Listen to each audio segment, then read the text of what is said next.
here. And then I'm also going to show you guys how to apply like your bronzing lotion again if you missed it yesterday with the bronzing glove. Okay.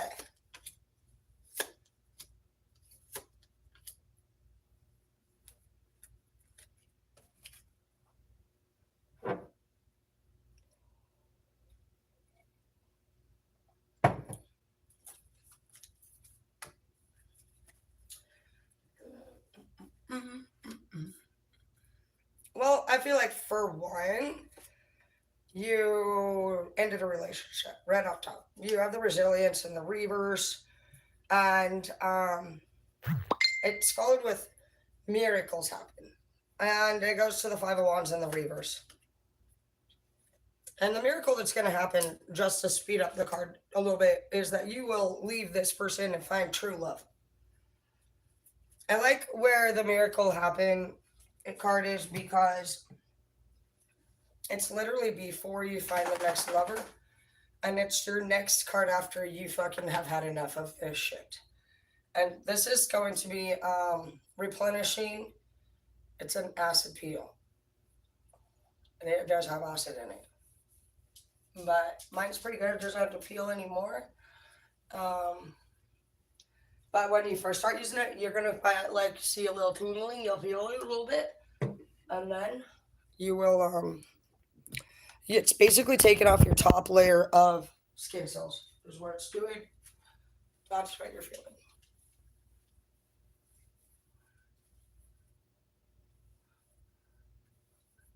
All right. Somebody cheated on you, or somebody did not maybe even just give you a yes or a no as far as like being in a relationship goes. It made you feel very empty and sad, actually. You started to just kind of question things a little bit. You took your love back real quick, too. That's where I like where these cards sit right here. Play back so you can see, but not a lot of people have that kind of setup. A lot of people are like, oh, we're in love, dur. And then yours isn't like that. Yours is like fucking, you see right off top somebody is not resilient at all. And resilient means that they don't have the ability to bounce back quickly after a setback. And that was something that was a real big value to you. You're not going to start a new relationship with someone who's weak. Someone who right off top, the very first problem already is causing problems without, it seems like this person did not have the ability to bounce back right off top. And maybe this could have been you. But then I don't know where miracles happen.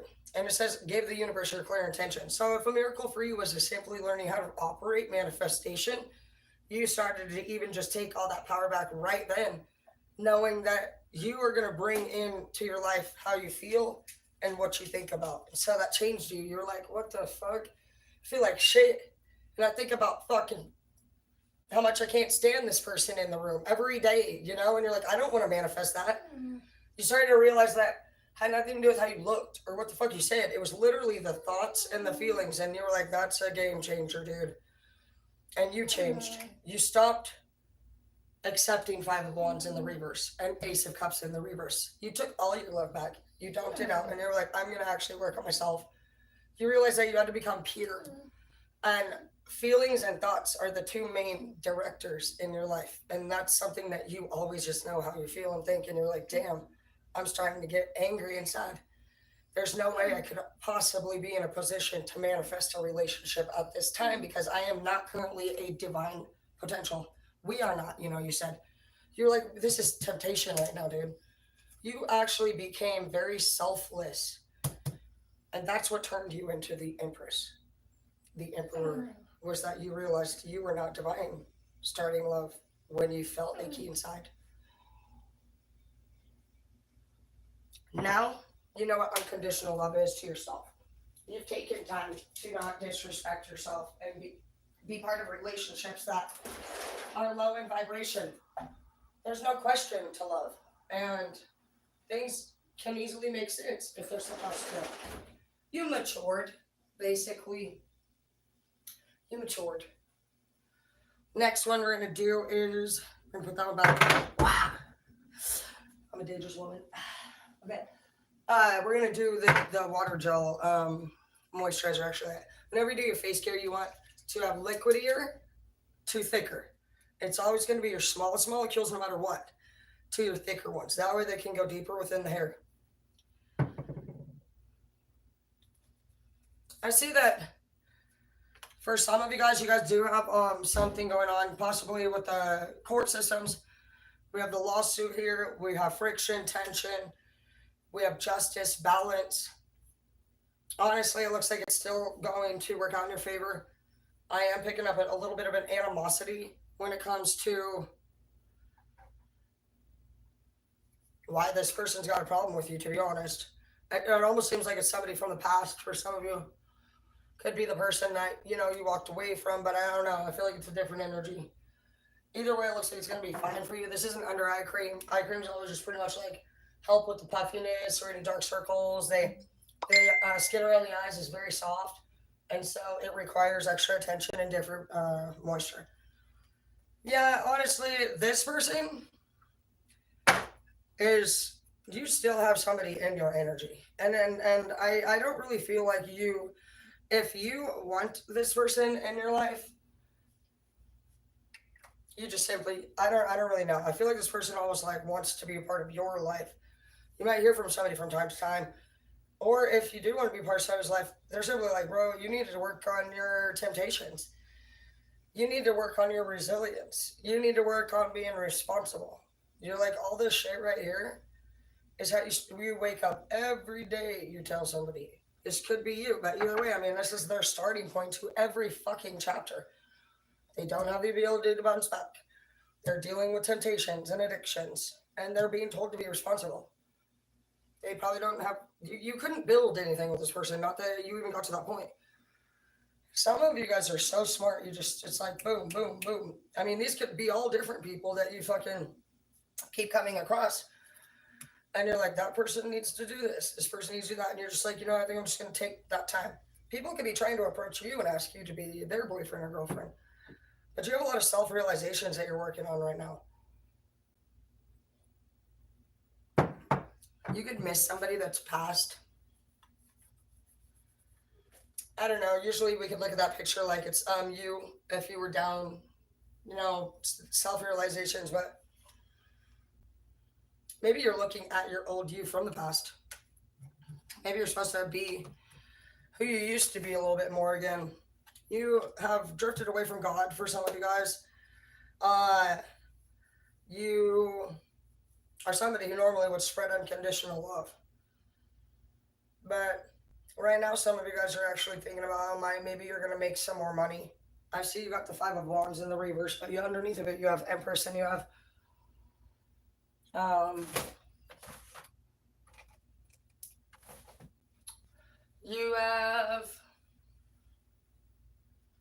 Pool of Christ light. But you have Five of Wands in the reverse. And you're not giving anybody your love.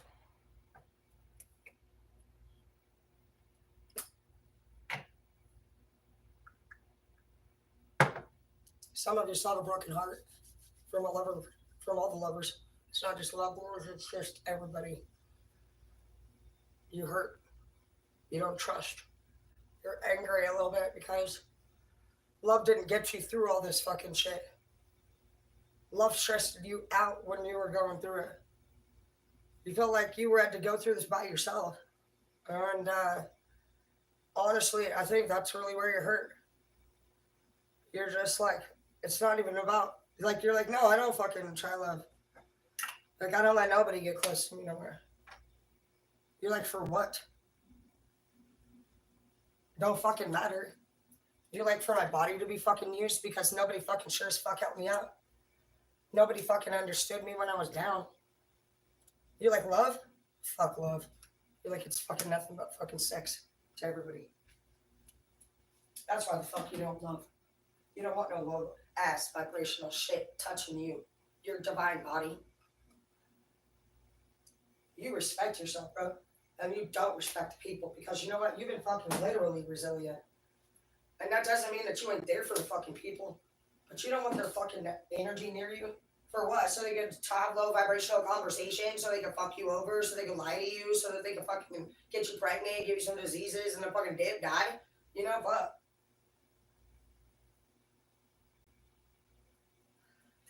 Has nothing to do with you not wanting love. It's that there's nobody around that loves themselves truly, and that's what the fuck everybody's working on. You're like, I'll fucking take love when it fucking gets there. And you're like, right now, I'm gonna fucking straight pursue peace. And you've been crying for some of you. You've been actually like, because you don't want no seven shit, dude. Seven of wands, you're like, no. Seven? You're like, no. No, you're not doing it. None of these are safe lovers. They'll just, you already know. When you feel upset inside about this shit, dude, it's because you feel the truth. Don't even let this confuse you. You've been working really fucking hard, dude, and every fucking part of this read is a shit show.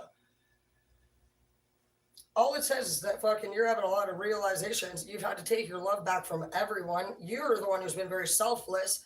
You can admit everyone around you has temptations and addictions, legal shit.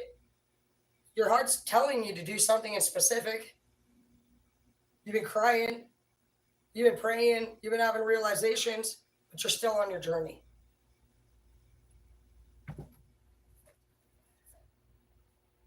And shit ain't blossoming where we're at. Something's not coming into fruition. You may be asked to move forward somewhere else into a different direction. Those are like little wrinkle filler things, and it like comes out of that little hole. And the little metal ball help you to rub it in real well. The coldness from the metal will close down your skin. When the skin is hot, it opens and the pores can open up and you get a lot of dirt out. And when it is hot, it just that's where you're really gonna want to get in there with your cotton towels and wash it gently. That way, can help pull the dirt out. If you guys play sports or if you work outside on the farm or like in the dirt and you're sweating, all of your pores are going to be open, just like if you were in a sauna. And when you cool off on break, it's closing all of that dirt underneath your top layer skin, and that's where you're probably breaking out with blackheads and acne. So if you want, you can grab like a bag of baby wipes. That's what I do, or some type of facial cloth. They're like for $1.99 if you want. I always just have those on you for somebody who's been struggling with breakout.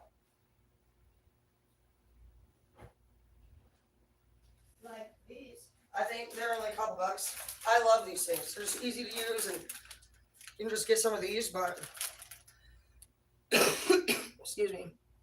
My daughter, she plays a lot of sports, and then they do a lot of outside work, and that's what I think it was going on with her too. So make sure you guys are wiping those off with your face off, in between breaks. Just know that when it's hot, if you're hot and you're sweating, your pores are going to be open and they're going to accept dirt particles.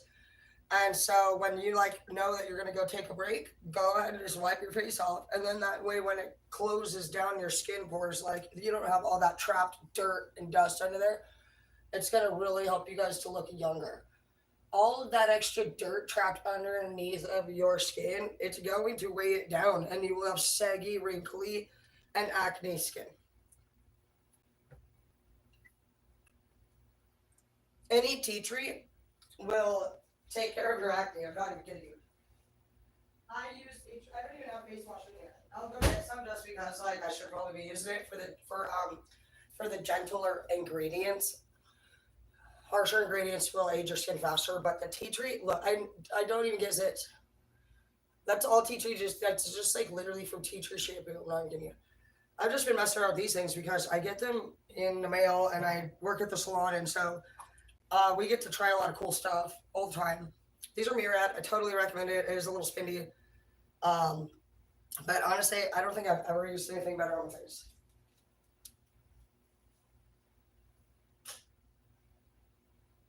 Oh my gosh, dude, I forgot about that part of that. Yesterday I got pure vitamin E oil, and that shit was crazy.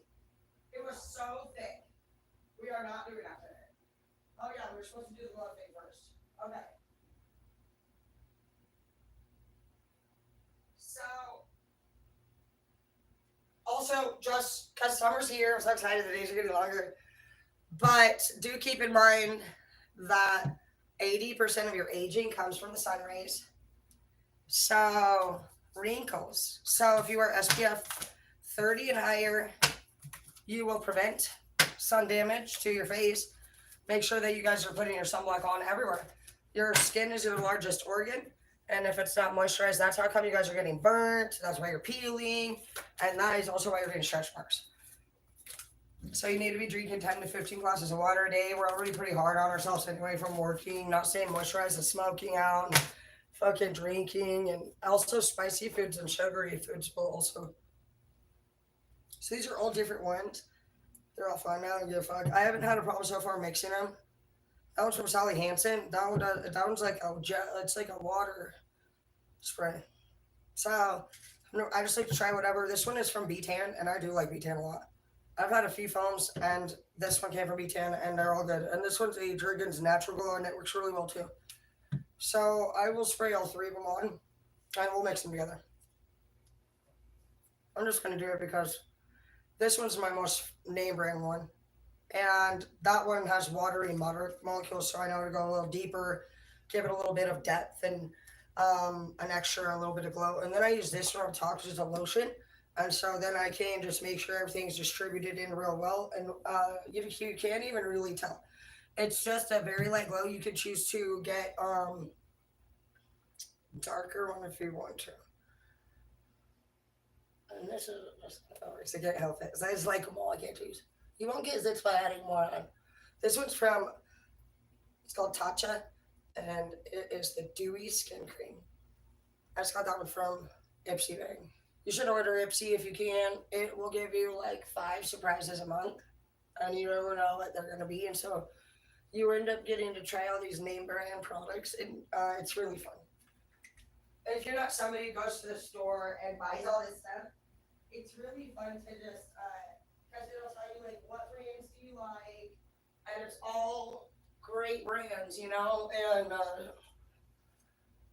and it just is really fun because a lot of us girls, we don't go out and buy like all that crap, so you get to really just get to experience a lot of what they do, and it's like only $15 or $25 a month instead of $1 million.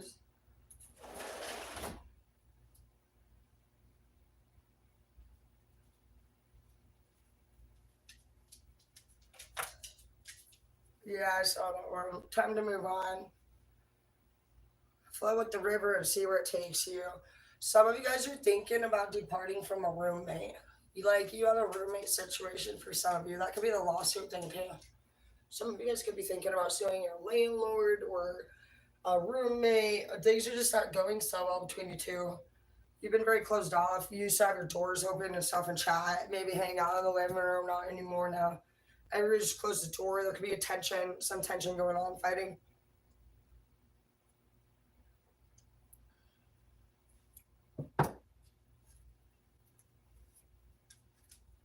The devil.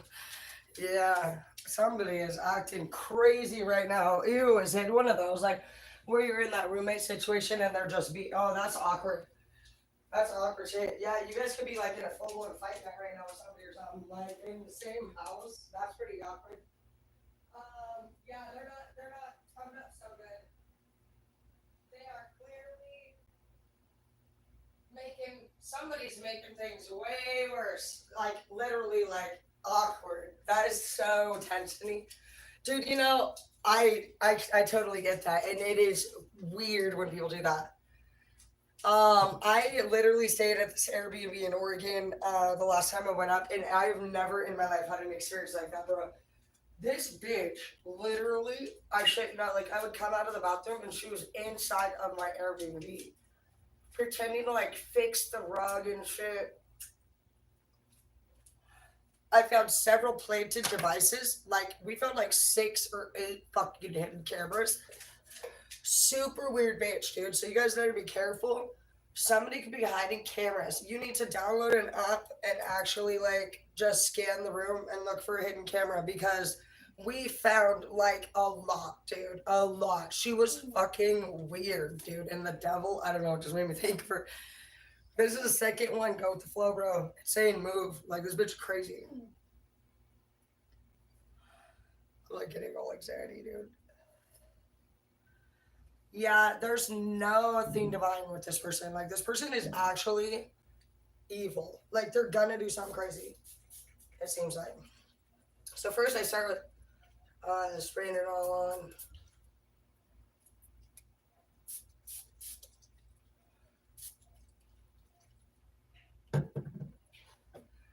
And I'll spray both of them on. You do gotta be kind of quick because it starts to process. Basically what it's gonna do is it's gonna dye the outer layer of skin. And that's why if you can exfoliate and make sure you shave before you do it is always gonna give you better and more even results.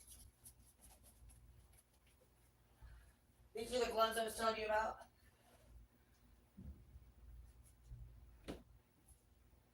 These are tanning spready gloves and they're from B-Tan. I like them. I feel like they distribute things just so much better. If you want, you can. And I always do nice circles. What? What? What? Eat your toy.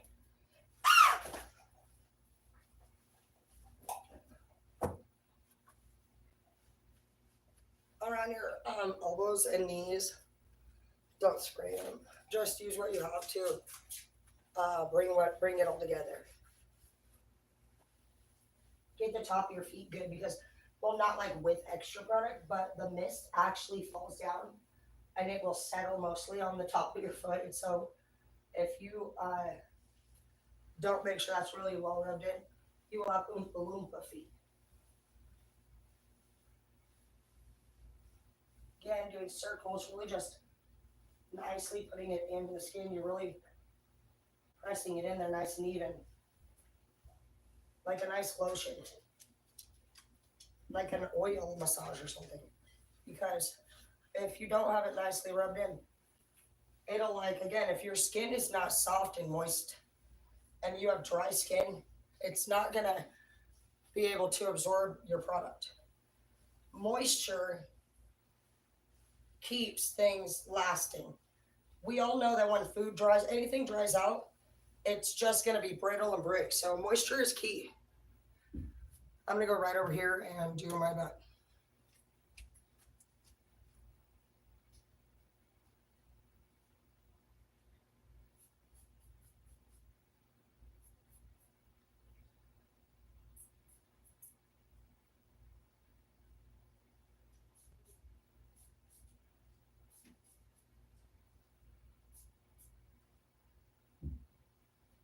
I don't put any on my face or neck really, but I'll blend it up with a lotion. Sometimes I'll even add it to the lotion. That way, it becomes kind of like a Jergens lotion too for other things.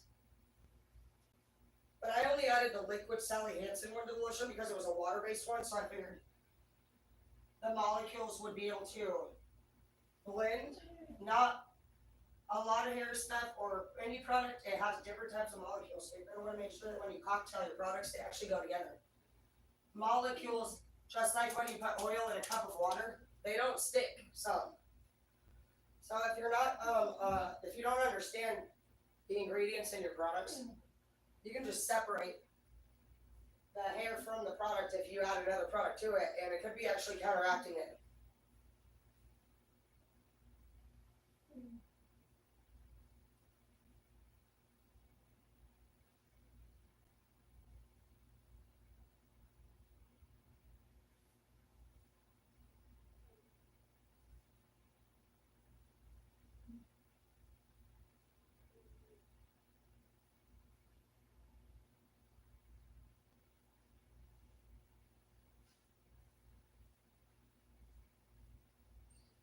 I'm gonna eat your toy. Back up, Charlie. Love you.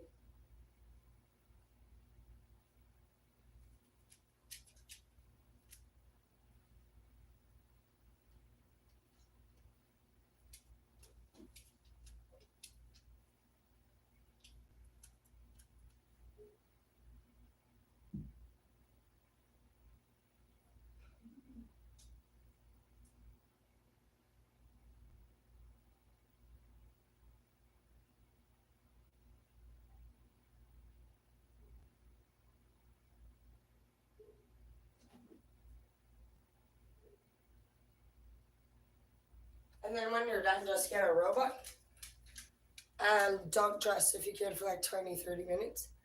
That's where you'll want to start doing your makeup.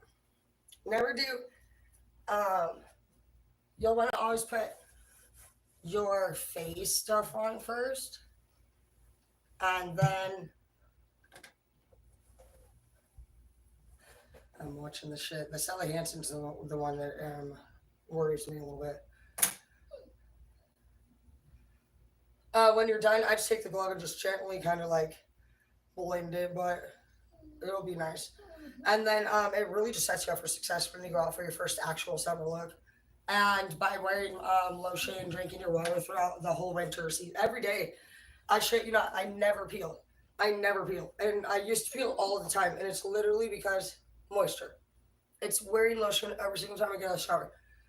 And I love this necklace. Thank you, Mom. It's so pretty. Every day I look at it and I'm like, I love it. All right, so inferior. Yeah, this person thinks they're fucking. They can do whatever they want around the house. We're like kind of now in a roommate situation. Seems like this person literally doesn't even fucking do anything. I feel like, and they have a lot of miscellaneous behavior. They don't fucking clean up their mess. They're a fucking bitch, dude. You have a roommate that's a bitch, dude. Like they're literally coming up as the fucking inferior devil narc. That's pretty bad. Tarot's like, oh hey, to the bitch. That's why I like tarot. I feel like it had my back a little bit during my times of this moments right here. So I was like, and then they're like, maybe it's you, and you're like, I really think it's you, bitch. I'm gonna punch you in the nose, but like it could be me. But then you like leave and they do worse than they were when you were already fucking there. I'm gonna go get another cup of coffee. Yeah, they could be drinking all your fucking coffee and shit and eating your food. Like, I don't know, this person's annoying you. And they may even tell you they didn't. I swear.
tonight I'll show you. I like ham a lot, so I'll make another ham dinner and I'll show you do the ham mashed potatoes and stuff again. We'll be like cooking again this week. I like to cook, which I think you do too. And I think that if you're in a situation with a roommate, that would be really awkward because you would not be able. I know how that is. That's why I stopped doing Airbnb for a little bit because it is fucking annoying, honestly. Just dealing with somebody who as and anywhere near me when I don't like them. I am a blocker, so see what we're gonna do about this. Well, for one, you're not somebody who's in the same situation that you were when you met this person. Your void is gone. You know that it's time to move on. You've been closed off. You don't like this person's like actually fucking mean. They're literally coming up as a fucking devil narc. So they're not doing shit. They actually talk down to you. Literally. And they don't do anything. They have you look at them like a page of wands in the reverse. Like they have like you really don't like this person anymore. They are starting to make you like this person actually thinks they are fucking look another victim narc. Like, dude, this person's all black. This person has probably other people in their family or friends group that now you got two narcs. You got they're just crazy. You got two people up in this bitch. Yeah, you found them dating online or something, maybe doing profile picture. You were just like, what's going on? With this person will always like pull the narc card. It could be somebody who lives with their grandparents. You could be living with your grandparents. This could be, either way. But this is a living situation where you are not happy anymore. Yeah, you've changed so much. And right here, this would actually fall under theirs. With the page of wands and the reverse, the past doesn't live. That's where this victim narc comes in. This person always brings up stuff from the past. And you're like, bro, the past is over. And it is. Even the cards are saying the past is over. Like with this person, page of wands in the reverse puts them in a dishonest state. The victim narc always is somebody who acts like they have another reason why they couldn't fucking get what they needed to done. It's always somebody else's fault. They're blamers. You're tired of it. That's just, in the last one right before this, they were saying they don't have a fucking single ounce of resilience. You don't bounce back after problems, you tell them. You don't even try, you tell them. You didn't even try? You'd be like, did you do anything today? And this person didn't. And they don't fucking care. Every day they keep saying some stupid reason why the fuck they didn't do it again. And it's like, they literally, a victim narc actually doesn't know how stupid they sound. That's actually their disorder. They actually spend all day absolutely doing nothing. And then what they have done all day is come up with yet another reason why they didn't do it. And it's going to, until you realize this is their disorder, look up victim narc. And it'll help you. Look up BPD too. The narc word is used a lot, but people need to understand the disorder. And the disorder is actually that they don't think that they do anything wrong. They're lazy, blamers, and they have other people. They basically, being a narcissist means that they don't really love anyone truly. You're an extension of that narcissist, which means within hand's reach. You're a server to them, a slave, a duty doer. Okay, that's literally their disorder. Being a narcissist gets thrown around like, oh, this person's so mean. But their disorder means that they cannot look within to see them as the wrongdoer. They will blame other people. That's exactly what they do. There's 3 different kinds. There are the ones that are very cocky and confident and think they're the fucking king of the world. But no matter what, there's ones that the victim narc actually has a person they blame. They're the whiner, the more fragile looking one, the one who actually says like, oh, it's, it's because I don't want to relapse, or it's because I don't want to fucking, they become like really micromanagey. They're actually the problem starters. The victim narc is a bitch, dude, undercover. Unbelievable, bro. I never even knew there was a victim narc. The victim narc I just learned about last year, and BPD actually, that's why they were there together. I study things all the time. I study behaviors, and they'll pull up. If you type into the search bar behaviors that you're looking at that confuse you, it'll help you to narrow it down to what you might be looking at. And you'll get feelings in your heart. God will guide you.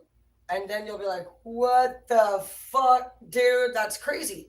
Because victim narcs actually, they literally go around looking all gentle and fragile, and they act like they're everybody's friend and sweet. They might be your helicopter mom. They might be the person that's in treat. They're your fucking gossip girl that looks like she's fucking friends with everybody, that doesn't want to get involved with nothing. Like, I don't even want to be involved in that. But what you'll find, if you had an opportunity to view this person from above without, like, from an outer body experience, to see how they would really act, basically what this person does is literally goes from person to person and talks in a gentle and what looks like a concerned way. They usually pull that concerned card, like, I'm so concerned for this person. They've been doing these things, but really they go and actually play it off with every individual person and tell they're liars. BPD and victim narc is a bad blend. They start fucking problems. They gossip. They go from every fucking person. They tell every one of these people fucked up rumors. Fucked up rumors. And then it'll say, like, oh, this person abuses me. He's so mean to me. That's one of their main cards, is that their lover has abused them. Whether you're a man or a female, they will always say you're abusive to everyone, by the way. If you're with anyone who has these symptoms, they tell everyone you abuse them, you cheat on them, everything you can think of. And then their friends are all going to be like, what? He did what? Oh, yeah. He drove down the road 110 miles an hour with me and the baby. And you'll be like, oh, hell no. And then they'll be like, no, no, no, no. Don't say anything. Just don't say anything. I don't want no problems. You don't even know this is going on behind the scenes, by the way. And literally, dude, they won't say, they'll be like, that's just crazy, like, that he's doing that, dude. And then they'll go to you and they're going to say, Tara, it's just stressing me out so much. I have to watch her kids all day today because she's out there partying, even though, like, literally, like, it's not even like that. So every single person, they'll be like, I can't even make it to the store today because this person has to go to work. And so now I can't even go get formula. Okay, why don't you have your own fucking car? But if you don't understand that this is their disorder, they say it in a way that you're like, this is bullshit, dude. You really got to leave that guy. You really got to leave that guy. The way he treats you is just crazy. So you may be feeling like that. You may be just feeling like really odd, and I literally didn't learn these two until last year, and so it can be very, very confusing for you. I totally recommend looking up those two symptoms and seeing, and even if it's not those, because that's a game changer right there. When you find out that their disorder is literally gossiping to that extreme about all people, you'll see that this person actually is not able to get any groups of people together after some period of time. And you'll think it's because they don't like you. They'll tell you too, they don't want to go with you. And you'll be like, whatever, dude. You'll actually even believe, like, maybe your friend or your kid or your family has actually chosen that side. No, that person has told them some whack ass shit about you, just like they've told you about other people. So today, just think, the level in which someone gossips to you about another is the same level they will gossip about you to another. That's just a note to self to keep it easy. And all people matter. So we're not here to actually say, like, oh, the victim narc is a bad person, but they are a very dangerous one. And it changed my life when I learned that, because that's different, dude. You cannot go around spreading rumors like that about people and getting attention. We could get in some serious trouble for the rumors that people spread just because of their disorder. And that's the truth. They have a disorder. They are supposed to be in therapy and they're supposed to be on medication, period. And I am not one to take pills or recommend them. But after look, I do. That's what I do. I try to help people get through these symptoms naturally if I can. But there's no way, bro, because this person right here, is a dangerous and very ill person with the suckiness to their disorder on them. It's not their fault they have it. Narcissism is pre-wired for one. Nobody chooses things, okay? So that's where we're gonna really come in, and now we're gonna actually we've understand this person's coming up as a devil. You know, we see that they're very aggressive. They're not helping out at all. They actually believe otherwise. That don't make sense for them. We still have to help our narcissists. We still have to help our BPD patients. We have to understand. So now we understand. We're like, okay, you're a pathological liar, basically. And the lies that you are telling are affecting the family. You're like, okay, so that's it. You're not going to let your emotions overpower your intelligence at this point. You're literally taking a look at what you discovered. And honestly, it should be bringing some peace to your heart. To know that this is a disorder, truly, and that they should be in therapy and on meds is a relief. This isn't who they are.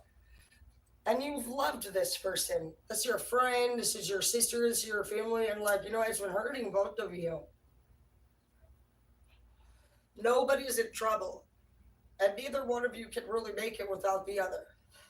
So you do have one chance left. You can talk to them and say, babe, I love you. Is there a chance that maybe you'd be willing to go to the doctor? You know, let's go get some counseling. Plain and simple. Let's get some counseling. Be willing to come in because this person is hurting deeply inside, okay? People that go through anger and rage like these people do and inferiority, that would be frustrating to actually be stop, to be unable to look within to see. And they can't, that's a narc can understand it. A psychopath was born without that part of the brain. But narcs, they're not curable, but they are maintainable, basically. You could be dealing, I'm hearing manic too. Somebody that is, they need to be in therapy. This person needs to go to therapy because they are actually are somebody who needs help. Even though this is very hard on you and what they've done to a lot of us has been very hurtful, these people actually suffer from a disorder that hurts people. And they need to know that they matter because if you leave, you can. Of course, you can set boundaries. But today you learned something. You learned what you wanted to know. Why are you doing this? They actually are sick. So look up BPD and victim narc. It's borderline personality disorder. Exactly. What do you want? You haven't understood. They don't know. They need to go to therapy. They are supposed to be in therapy at least once or twice a week, and they need to be on their meds properly. They need to live a very structured life. And that's going to be very difficult for a narcissist because they're used to being in control, but their emotions are out of control. This person can regain control if they're willing to go to therapy and see how that works with them and the counselor. So today you just say, babe, don't tell them you need to go. I would recommend you suggest we should go do these self-help groups. You'll see right off top, someone's going to get an attitude about it, or they're going to be like, yeah, let's do that. And that's going to just guide you to your next step. You're not here to make anybody do it, but I'm hearing somebody possibly threatens to hurt themselves as one of their threats. That's a moment when you can call the ambulance on them. Don't be afraid to take things into your own hands when they give you the opportunity to guide them. At this point, you're learning this person's suffering inside. Borderline personality disorder is when you have rage and depression in one. That's like the Rihanna and Eminem song, When the Tornado Meets the Volcano. And that's how they feel every day inside. They feel like they're the eye of the hurricane. And those two don't go together naturally. And their brain is wired to bring two things together that disrupt them. And it makes them feel angry. And then that's where you're seeing them fucking get mad and then cry and then call you back in and push you away. They don't have that. Ours isn't together. They live every day like the eye of the hurricane.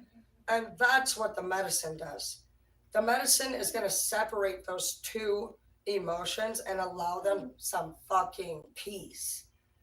The victim narc and the BPD are not stupid. They are not taking medication because of a mental thing. Go the fuck out of here. They are taking it because they have rage and depression forming together to create the eye of the hurricane daily. That's why. So if you're somebody who feels like this, don't ever think there's something wrong with you, babe. You are definitely one of the most intelligent people on the planet. This has nothing. And that's where the narc comes in against them, because narcissists do naturally feel great. They're fine. I'm fucking. They have confidence of a normal person, if not more. That's what people really know about the narcissist. Oh, they're fucking a cocky little bitch. They think they're fucking better than everyone. Well, they kind of are very intelligent. They really are smart, and they're a badass. Your disorders have nothing to do with you having your brain rearranged, sweetheart. It is to separate rage from depression. You have rage and depression. Your emotions come together to create a fucking storm inside of you every day. So if you've ever thought, I don't want to go to the doctor, I don't want to tell them how I feel, I've done it. I went to therapy 16 times. I had to go through every time my mom put me through to get help with my addictions. I've went through addictions through, like, guys was a big addiction, codependency. I mean, you learn all of this stuff, and it's great. It gives you peace to be aware of what's going on. And I just wanted to make that clear, like, nobody's in trouble ever. And if you ever have a leader in your life that's trying to help you and say, we need you to understand this right here, then that you can get the help that you need. Don't ever feel like you're stupid or that you're less than or that you need help because you're not normal. Your emotions, all of us are chemically made. And so unfortunately the narcissism is already pre-wired. It's a genetical thing. And so what activates narcs is an event that occurs, and it just flips the switch and you become angry and raged. That's what happens. So go to the counselor if you need to. They're great. I love them. Some of them are not, some of them are. But I do counseling all the time to schools, and I love my students. They come to me all the time, and me and Martin helped a lot of them. And it's just amazing to be able to help you guys understand that there's nothing wrong with you at all. If you can't feel better or understand what you're feeling or looking at, that's where you're like, I don't even know what to do. Because you're looking at somebody that God has placed in front of you, that you or them are smart enough to understand what's happening if you research. Yeah, angels are here with you. 222. You have an angel. You're an angel to this person. If they don't want to do it, you're going to plant a seed. You're just going to help them understand. They're not good at taking this info unless you say it in a way that is not direct. You cannot go in and say, oh, you need help. You need this. Look what I found for you. That's against the narc. Narcs don't tolerate that shit. They are inferior over us. They're like, go fuck yourself. They can fucking handle you just fine. It's not the knowledge that is the problem with these people. BPD and narc are both intelligent. They are some of the most intelligent people ever. And BPD has another addition to that. BPD is not, borderline personality disorder is not where somebody thinks they have borderline personality. Borderline personality disorder is a person who you might compare to Elmira's addiction to her animals. I'm gonna love you, squeeze you, hold you, but without the fucking cuckoo brain part. It's more like Carrie, like, because BPD is like, or like the 2.5 Men, the girl that lives next door that really wants him. That's their addiction levels on a lovable note. But you piss them off and they turn into Dolores Claiborne. You're tied down to the bed and fucking, she's hammering your kneecaps because you're leaving. And, they go through the rage Like a BPD is different. A BPD, their addiction is unique because they peer out into the room they always have an attachment. BPD has, and so does a narc. Because a narc, you can only go within hand's reach. Remember that you're not really a human. You are an extension. And so that means you serve the narc. Everyone in the narc's life has a duty. And so that's why they don't celebrate your accomplishments because it's a threat to them. That's why they're not going to be happy for you for being in a relationship because that person's taking. Basically, if you were to think about a child who didn't want to share all their toys, any toy, that's victim narc every day growing up. They're not a sharer. They don't play well with others.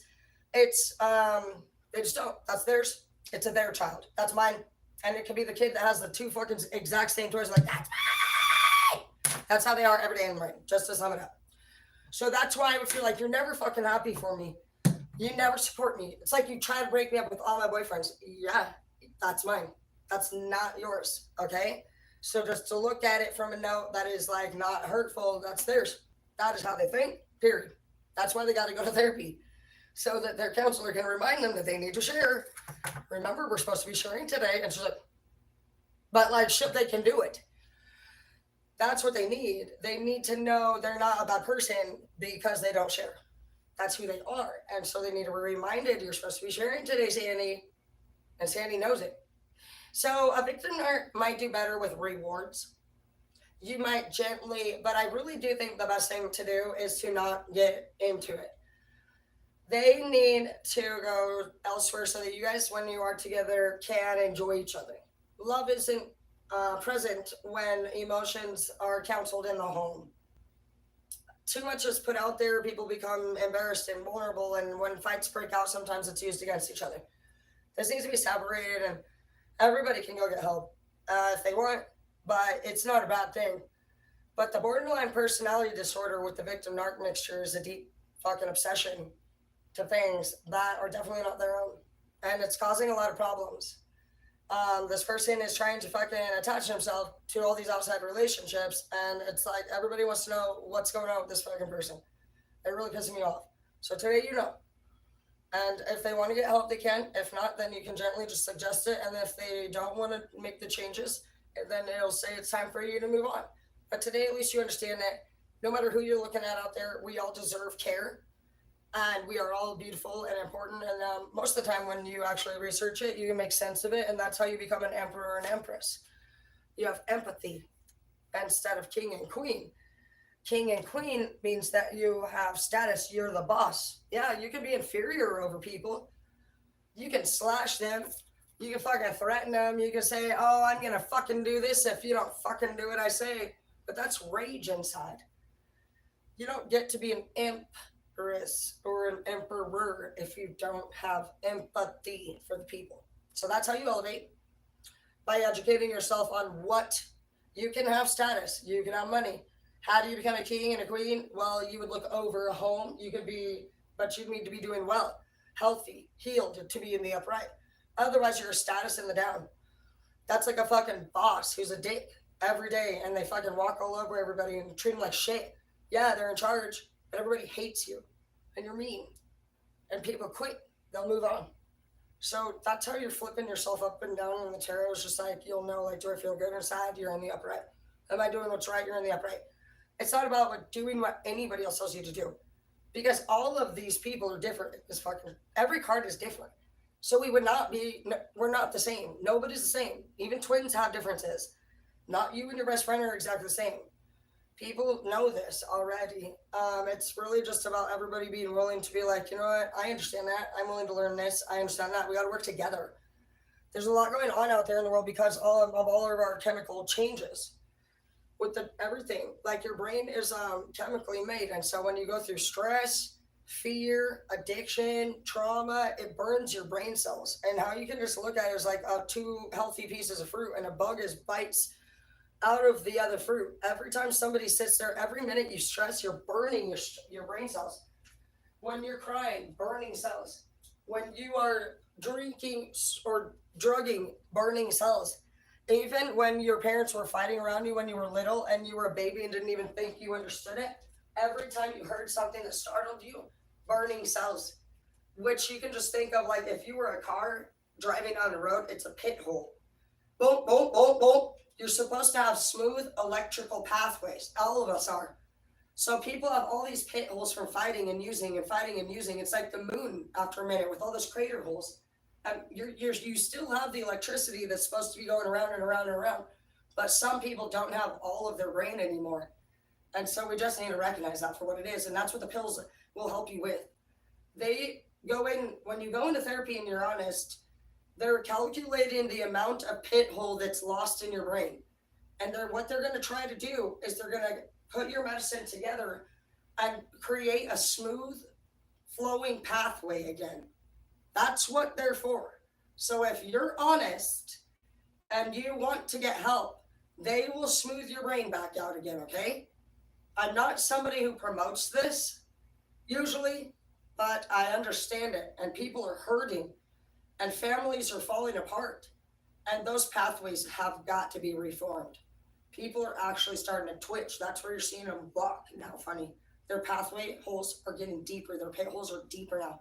Their cars are actually, think of a car that you see in one of those movies that gets to that point where the bridge is broken. He has to make that jump. That's where you're seeing shit getting weirder. And keep that in mind, you guys. Every time you argue or party, you're putting a crater hole in your moon. Okay? So it's up to you, whatever you want to do. But based off of your genetics, such as narcissism, BPD, psychopathy, some things you don't choose. And so you're activating devil traits within you that can ruin your life. Because people don't have to stay around you, even if you have a disorder. And if you're not going to therapy and willing to take medicine to stop abusing people because you have one, that doesn't give you the right to do it. And eventually people will walk away. Because really, you're not inferior over anyone. You don't do a lot with respect. The Pagewans and the Reavers and the inferiority go real well together. That's the motherfucker that's always bitching, down to shit. With respect, it's time to take a look at things. And if those are symptoms that you feel like you might be going through or dealing with, there's only two ways out. This person needs to go to therapy, or you need to move along. Because the abuse won't stop. The abuse won't stop either way. These are lifelong symptoms that they're going to experience: rage, depression, anger, rage, depression, anger, happiness. It's going to be a three-way cycle for the rest of your guys' life. And it'll help you break it down more. But if you do have somebody in your life that loves you and you feel this way, I would really try to get help. Because that person's making a sacrifice to be with an abusive person because they really love you. So I would get the help you need. Because, yeah, you're a lifelong handful. It looks like you're going to clear your space. Somebody's going to move out.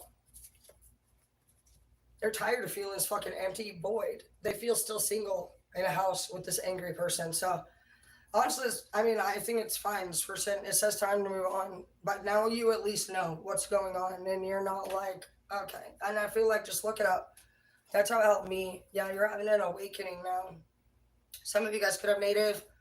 You need to go back to your lands.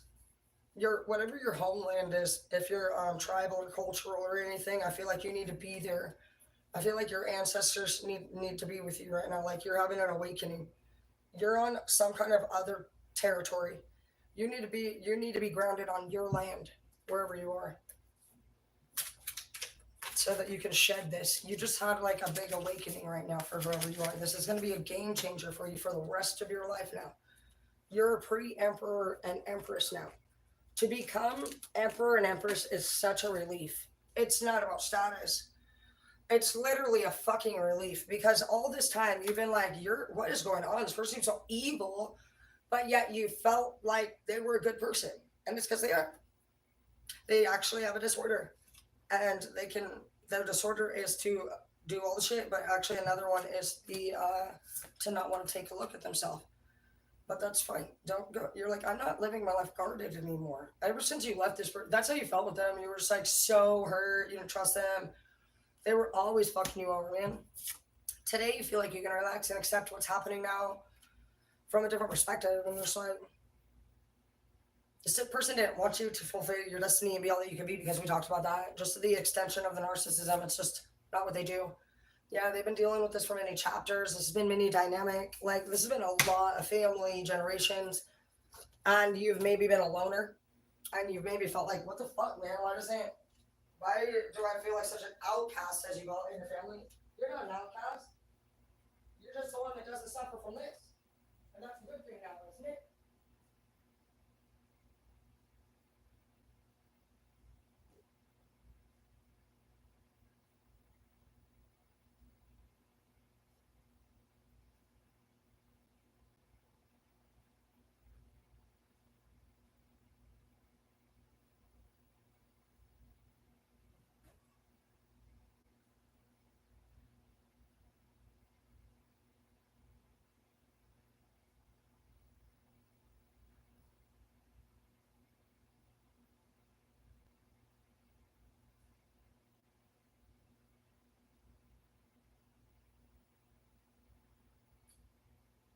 This person could be on pills too. I don't know. Just seeing a bottle of pills or but yeah, we saw that you had closed door. We saw that you had hermit, carrying community in the reverse and moving forward. Yeah, you are surrounded, for some of you, by a group of these. And everywhere you turn is anchor. And again, it's one of those subjects that it's such a nice thing to be able to understand.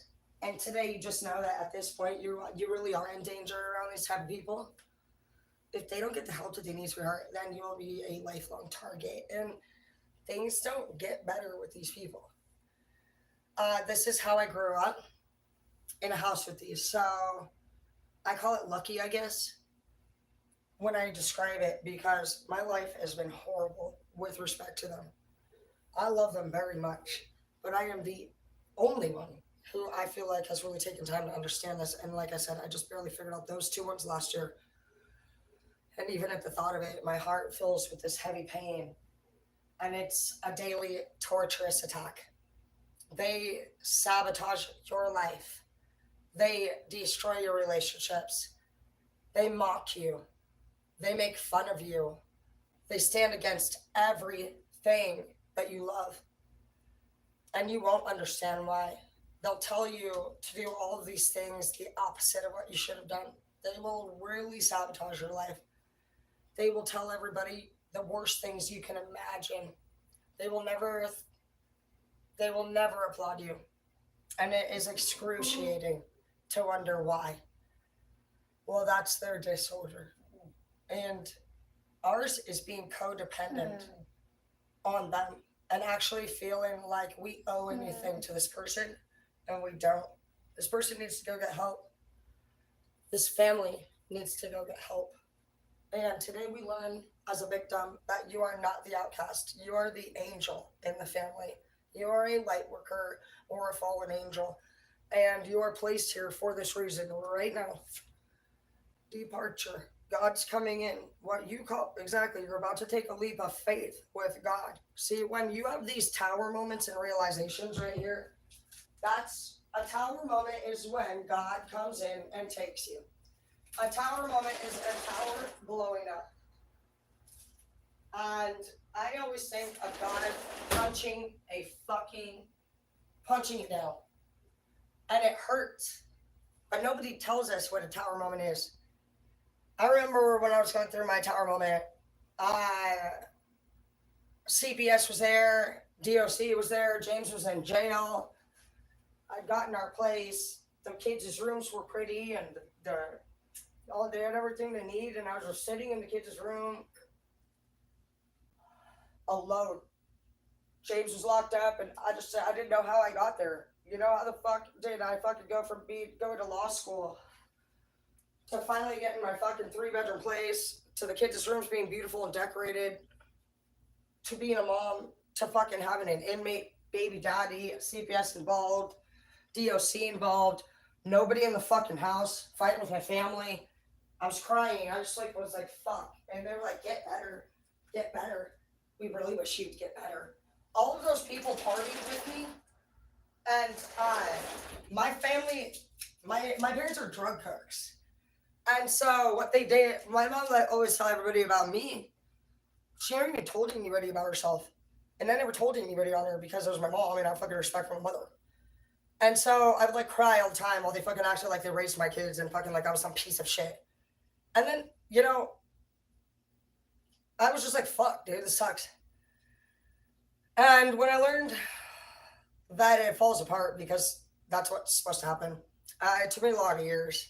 It took me a lot of years to like, I pay my mom child support. She's got a couple kids. She's got the twins over there, and Skylar and Halo are up here, and so it's been pretty much like 2 and 2. It's been a horrible experience. A fucking horrible one. She's the worst fucking baby mother I've ever fucking. She's horrible. She's a Karen, and she keeps the kids from me. We weren't even allowed to call my dad. We had to call him Larry or sperm donor. Our whole life growing up, and so I can imagine they're not allowed to have a good time. You can't fucking enjoy it. Oh, it's horrible. I have very. She's done everything you can think of to ruin my life, and never once said sorry. And it took me so long. I became a teacher, graduated college twice. Even when I bought this house, she came up here and took my boyfriend, as usual, upstairs and told him, "You buy this house with Tara, you'd be dumber than a fucking box of rocks." I've had this house by myself. Literally, it'll be 8 years of May, and I paid for it by my fucking self. I fucking go out and be a Bering Sea fisherwoman. I fucking straight graduate college twice. I could be on my 4th business license. Oh, I'm still a fucking piece of shit to this day. She fucking runs me into the dirt, and it takes strength. But what helps me is understanding that they have a disorder, and we need boundaries with these type of people because what they are doing is unacceptable. Don't ever fucking come into my fucking house and disrespect me is what you need to tell these people. Get the fuck out of my house. When they want to fucking respect you, they can return. But until then, you just need to just know what they're doing. Don't disrespect me, period. That's what you're going to show them. You will no longer talk to these people. You have power now. I turned my mom in for harassment this weekend. Found out she's been hacking my phone and turning my shit in, trying to get my whole every channel shut down. Every time I've been grounded, it was her. She's like literally trying to report. I have it all. Fine, I fucking reported it to the fucking cops for harassment. Leave me the fuck alone, bitch. Literally. So that doesn't mean that we don't love them. But will we tolerate disrespect anymore? No. You might be dealing with that. Today you learned that somebody around you is sick and that they are actually in non-compliance.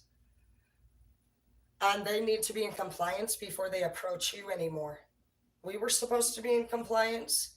None of us would have been able to raise our children or win the custody cases or any of the shit. We didn't understand what's happening because to be underneath the abuse of a narcissistic and a BPD person is very, very painful. But you take your power back today with knowledge, not force, not revenge, nothing. You take it back through self-respect and knowledge and hermit mode and taking leaps of faith. And everything is within you. It says everything is within your power and your power is within you. And knowledge is power today. Not revenge, not anything. I know that my family, both my family has actually already went to a few different counselors and they've been diagnosed with this already. So I know for a fact they're not in compliance. And that alone can switch the fucking table. So take your power back. And you can't be revengeful because that's not godly.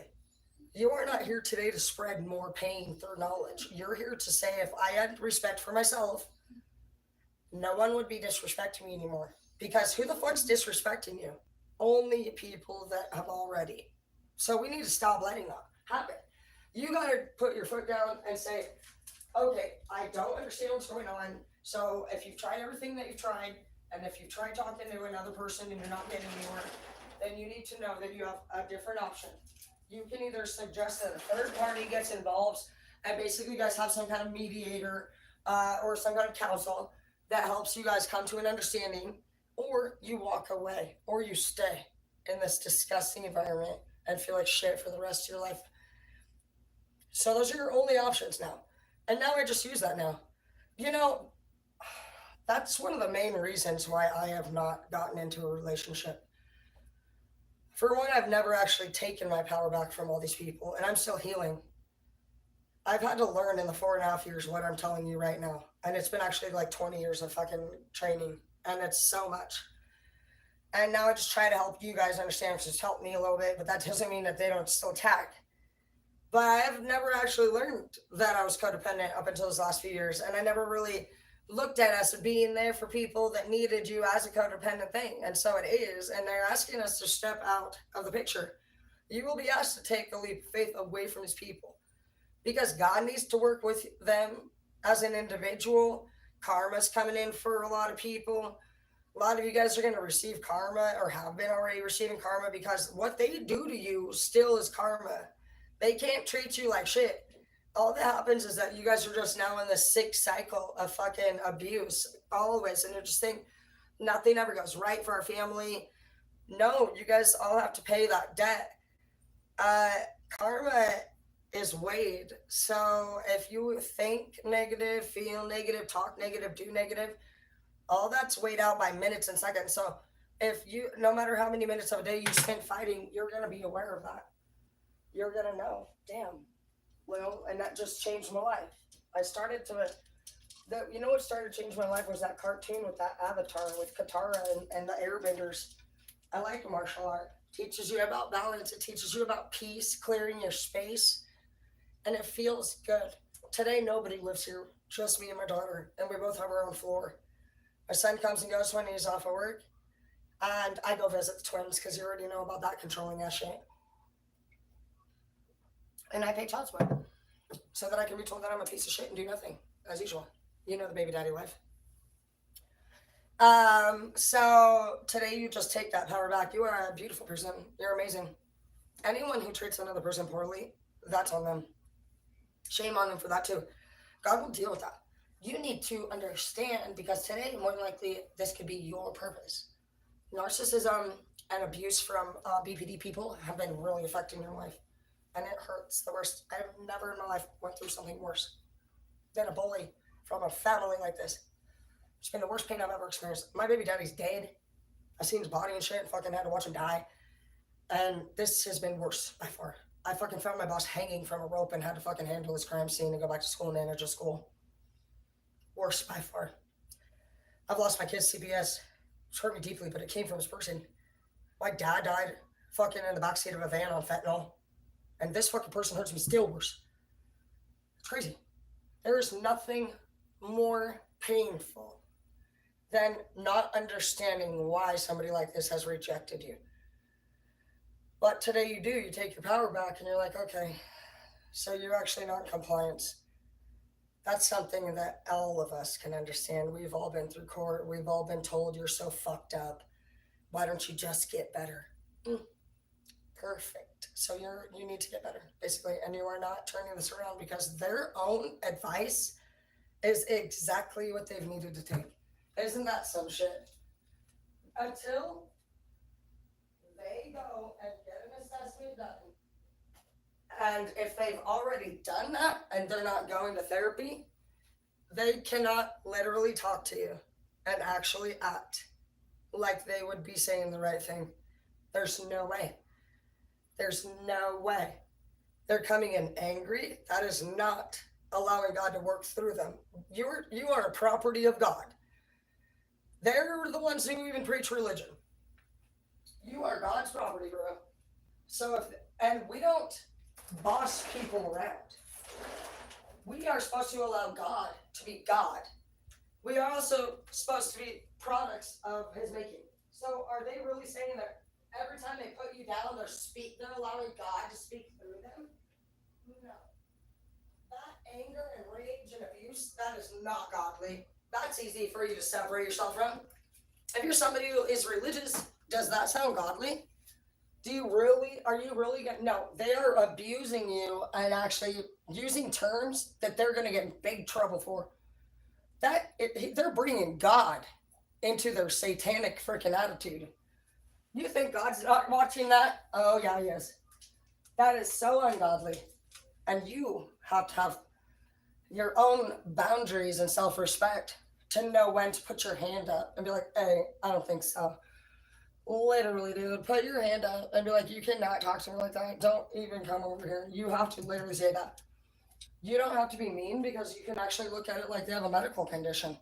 They're no different than an autistic person. They're just fucking a dick. And so you're like, hey, you need to, have you been go? Don't say it mean because you can't.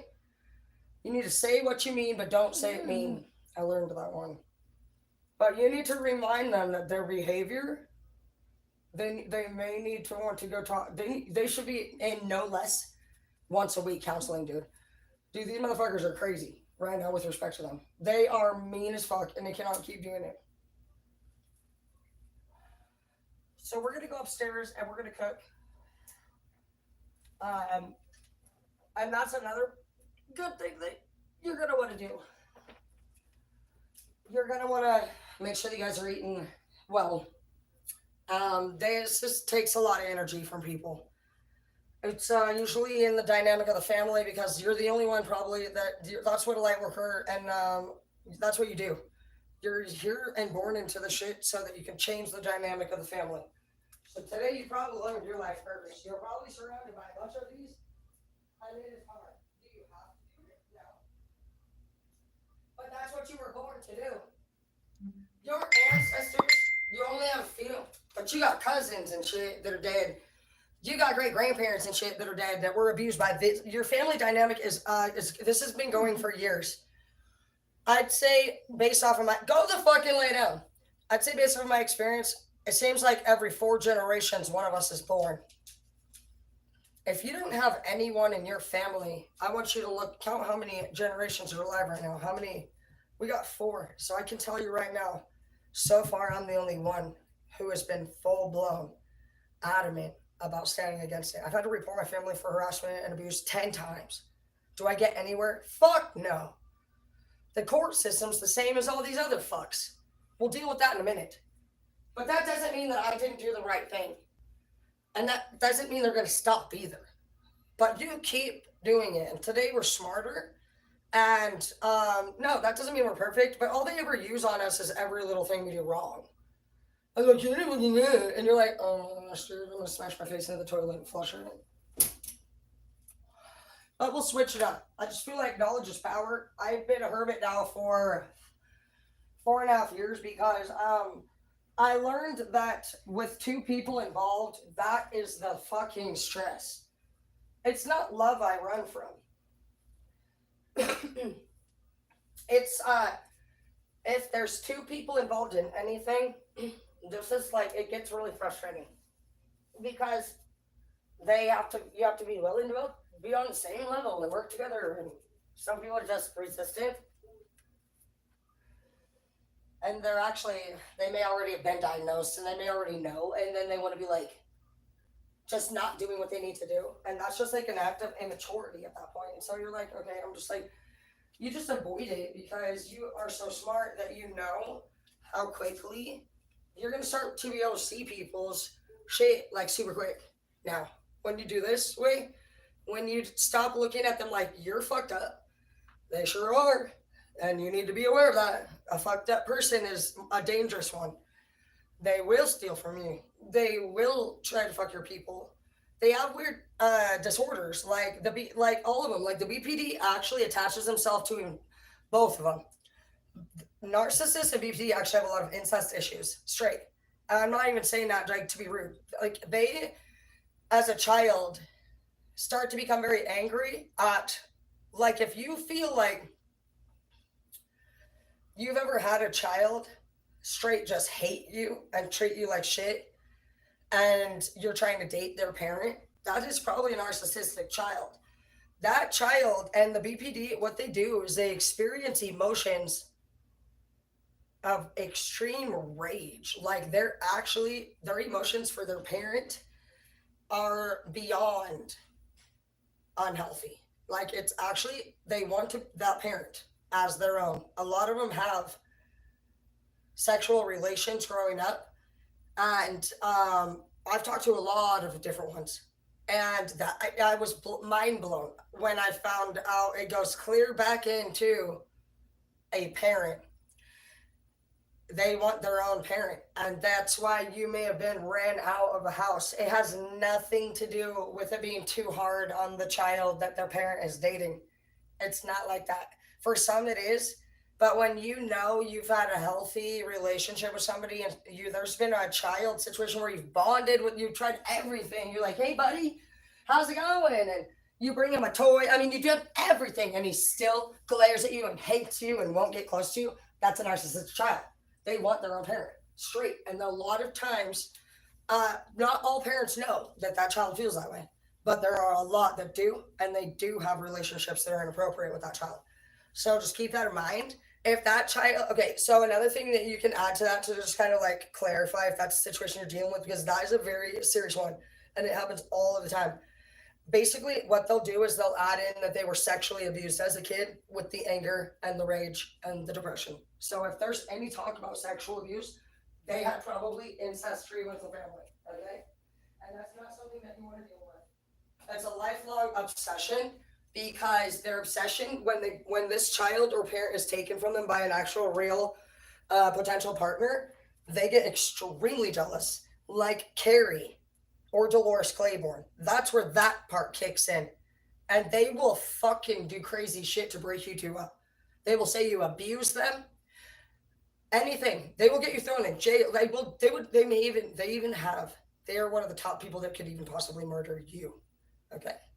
This is like picture a kid in a movie that you think you have already put to bed. This is like Charles Lee Ray shit when fucking Chucky is watching y'all fuckers down the hallway, okay? And he wants Andy. So that's that. Yeah, this is Chucky and Andy shit, okay? So that is the truth. Let's go cook dinner. I personally don't fuck with it. I have not had a It Takes Two since I've learned a lot of this because I'm like, oh my gosh. It is so frustrating to deal with somebody that won't take a look inward. And it's also very hard to let them go because we love them. But you will suffer the ultimate price. It could be your life, your freedom, your sanity, your children. Everything that you could ever be will always be destroyed around these people, unfortunately. So far to this day, no counselor has ever. They talk about all the time, Dr. Philly, like a bunch of them will get on these talk shows, and I just seen it recently.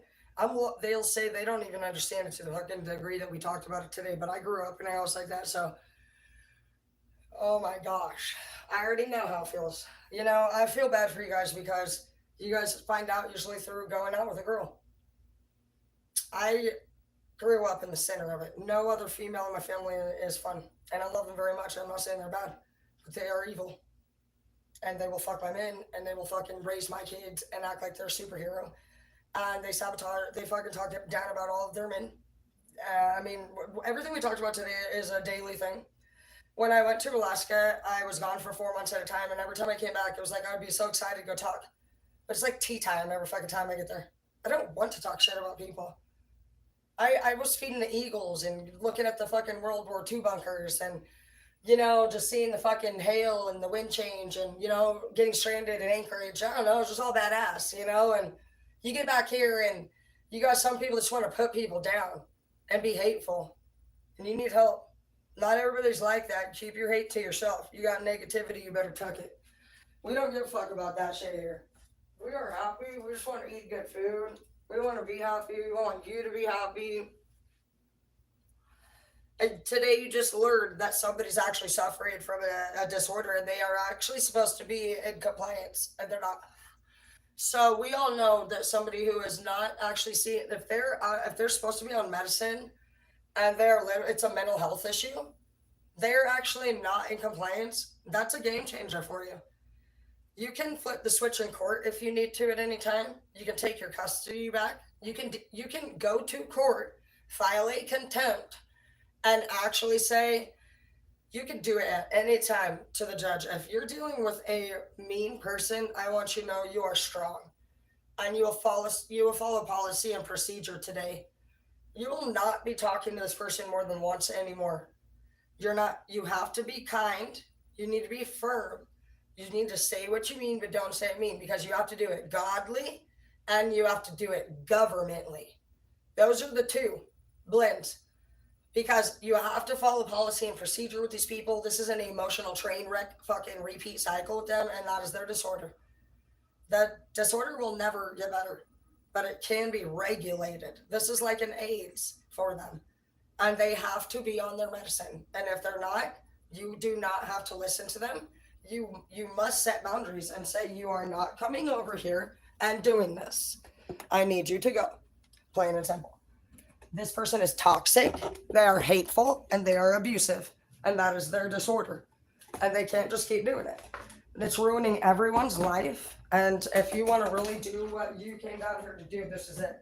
You're probably a narcissist aware person. And so many people talk about narcissism, and actually they shouldn't be putting people down. They have a disorder and deserve respect too. But in the same sense, they're abusive.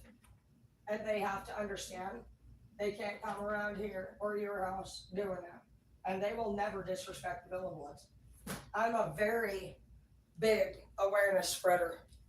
And if I ever see anything, and I that's why I put my own shit on the table. I don't act perfect. To talk to you guys about my own addictions, my own weaknesses, because then maybe it'll help other people do that too.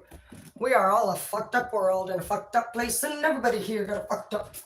But literally, we're not here to judge, but we got to heal. And if we don't do that, we only have a little bit of world left. And we got to do something. We don't have time to keep fighting about narcissism and stupid shit, because we're down to 15% natural water resources. And if you don't know, in 2040, the world will end from just us running out of drinking water. And that doesn't even include Putin or the Iraqis. I emailed Putin. I'm going to try to go over there. You never know. Maybe he'll email me back. I'm going to try to gain alliances with Putin. I think he's my best bet. I don't trust the Iraqis, and I don't trust the American government.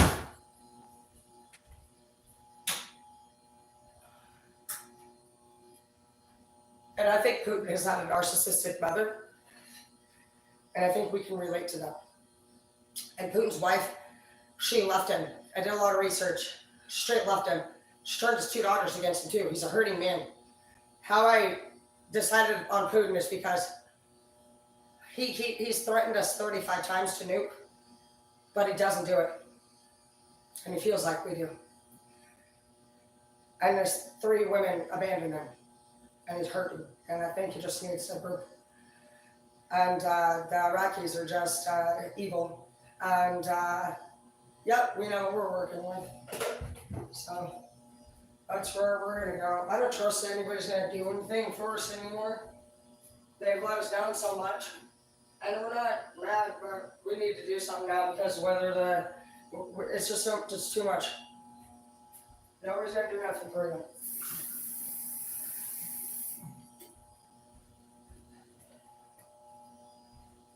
All right, so we're actually gonna be doing a ham dinner with mashed potatoes and gravy. Me and my daughter are gonna watch a movie.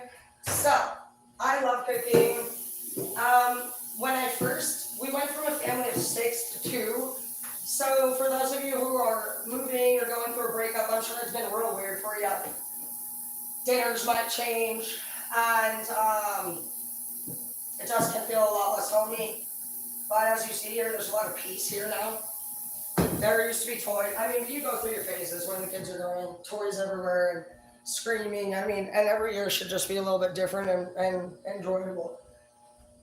I really like it here now. We have done Airbnb in the past. We have done salon, I've done teaching.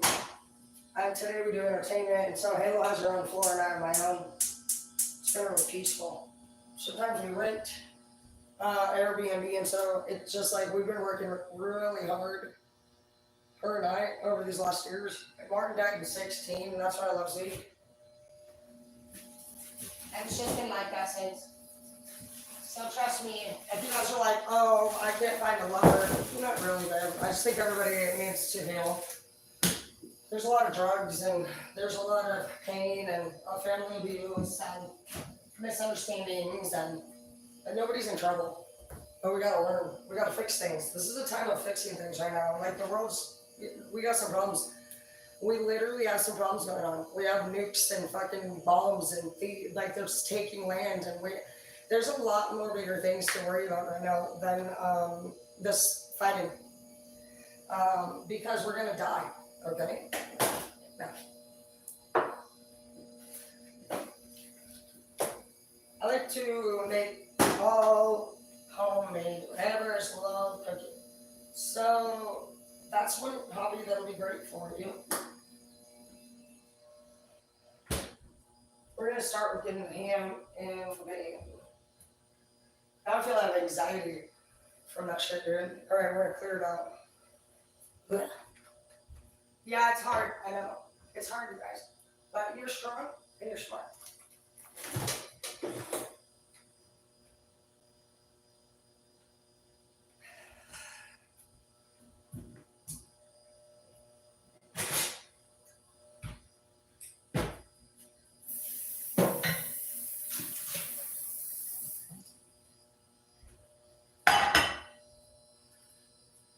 I turned it on to 350. We don't really need to spray a camo cinder just because. I know what I was going to say is like, as you transition from large families to smaller ones, you'll start getting small little things like this. Like once me and Halo do a small one, but I was still getting like full size things and having a lot left over. I see that Eileen does that when she makes food around here. She'll get like double for like a whole large family. So some of you guys can just be struggling with dinner right now and thinking like, well, I'm just a single person. So you'll get one steak and make yourself a nice steak dinner. That's going to be a big helper for some of you who become single. Like, you may want a home cooked meal, but you can still learn how to cook too. When I'm alone, I don't mind it. I have a variety of different sizes now, and I don't even get the big size anymore at all. I'm always getting meals for two.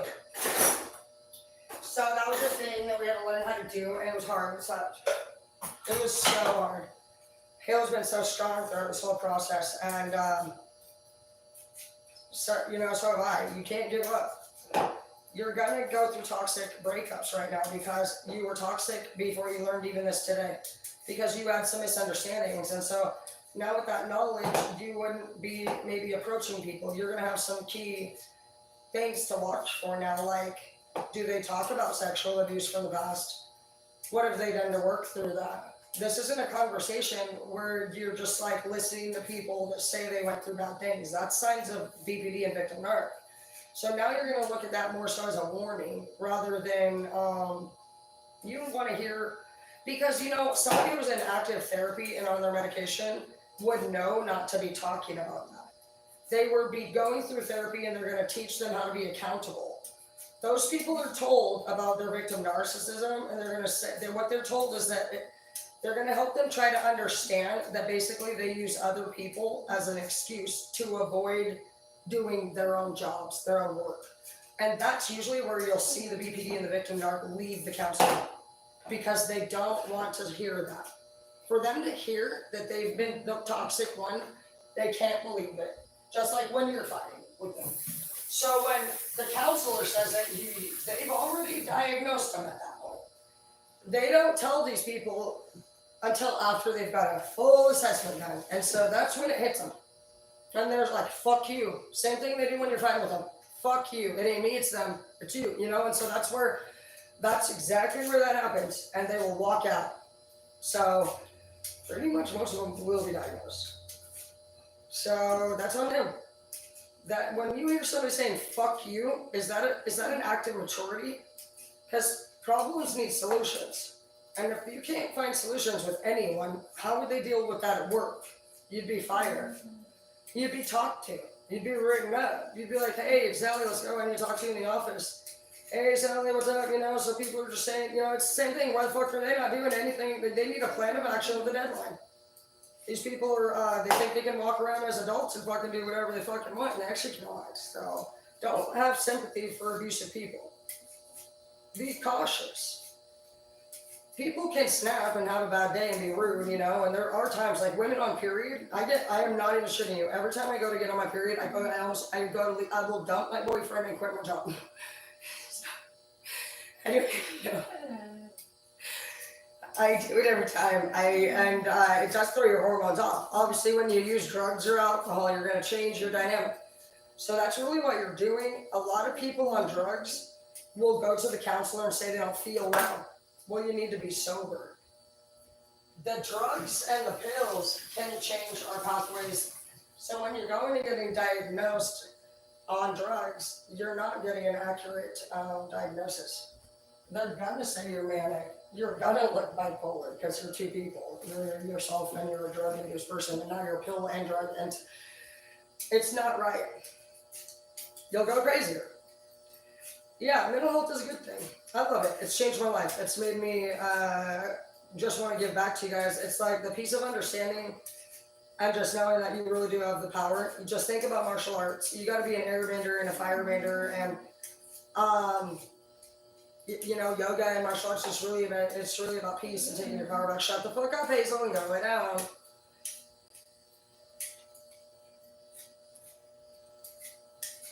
Thank you. Doing food. I'm gonna throw your toy. Get it.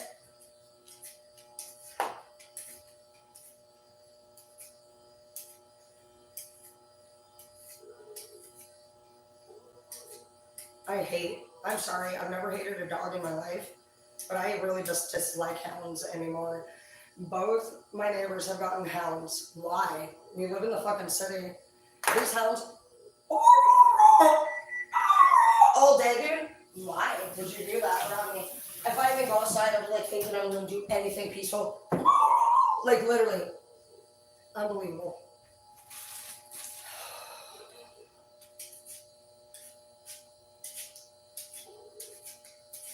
So we'll probably do 5, just to be safe. I always make Hazel play 2. I love potatoes. I should not put them in the fridge. I need a new fridge. That's why you hear it humming. So it's like kind of freezing everything. These potatoes are really like different. Honestly. Maybe I should just make it a freezer.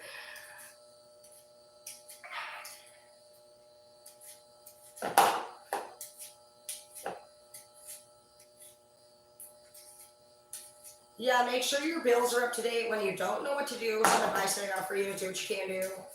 There are times when we know we have our mortgage or your rent, you have your power and your water, you have your phone bills. You know, we're going to need gas if you have a car. Sometimes we are fearful. Financial depression can make us paralyzed. So if you're the breadwinner, people don't really recognize you. You know, they really don't. They just don't really see that every day you know those numbers in your mind, and you're also taking on all of their stuff too, their emotional stuff, and trying to just be the entire head of household. So I empathize with that today, and always just sometimes months can go by and you won't even realize it, and you'll get to the bill and it's like $900 or something. And so if that's something that's happened to you, it's happened to me too. Right now, you guys need to know that every third Tuesday of the month, if you're a Spokane resident or anywhere where SNAP is, you need to call, you like set up an appointment. The phone lines open at 8 a.m. every third Tuesday of the month. There's a number and it's called the Energy Assistance Program, and they will give you up to $2,000 towards your energy bill. Use your resources up here. Avista has a program that can help reduce your monthly bill by 50% a month. I qualified for 35% off a month. So you can use the SNAP assistance for your power every single year, once a year.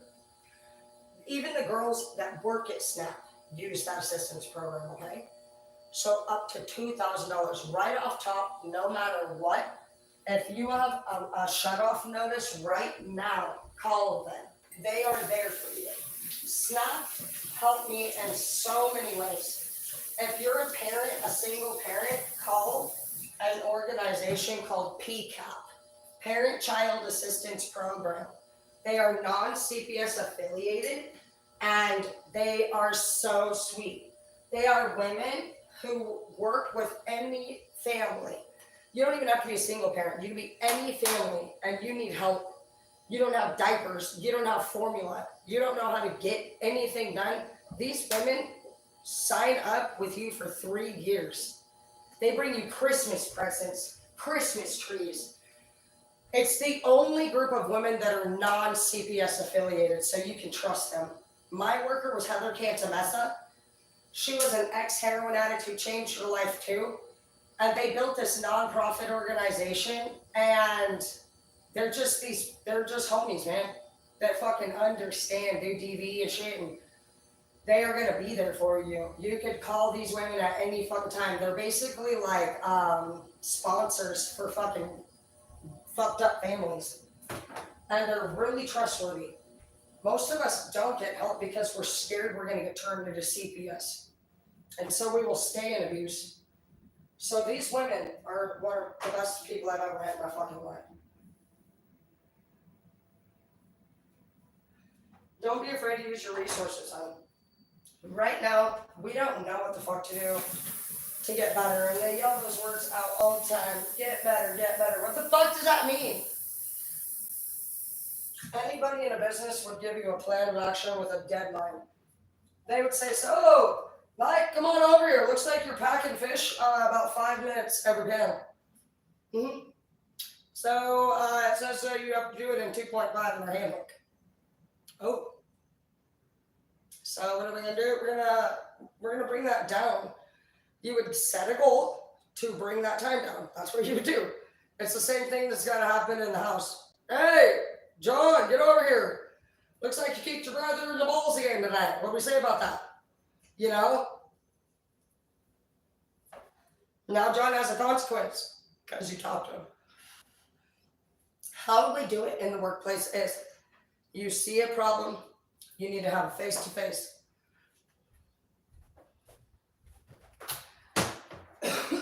What you're gonna do is you need to, if you're somebody who is in a business or a home, and